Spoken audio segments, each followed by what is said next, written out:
So we'll just quickly go over garden lights, LED garden lights, and I reckon that, in my opinion, garden lighting as a feature is extremely underrated.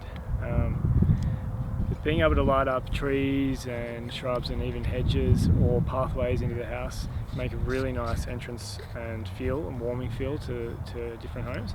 It's one of the installations that we normally finish that we actually get comments on, and I think it's because it's such a big impact that you can enjoy your garden from inside the house. A lot of time at night time, especially with your lights inside, you want them dimmed and relaxed, not bright.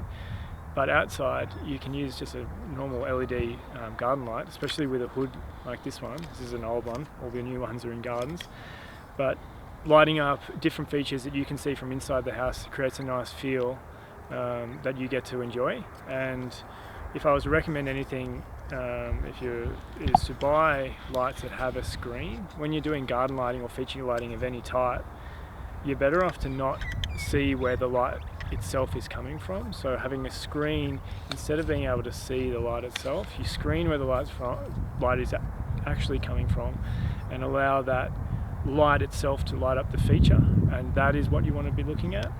It's a reason why inside with downlights you don't want to use them as a feature themselves. You want to, generally I go with white to make them blend in, and black for garden lights in the garden, where to hide them in between trees and light up the base of trees or hedges.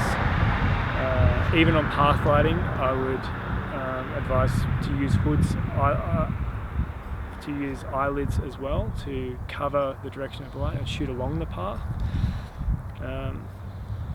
So garden lighting, definitely something that can really add some impact to any residential or commercial installation, whether it's lighting up trees or certain different bits of artwork in the garden.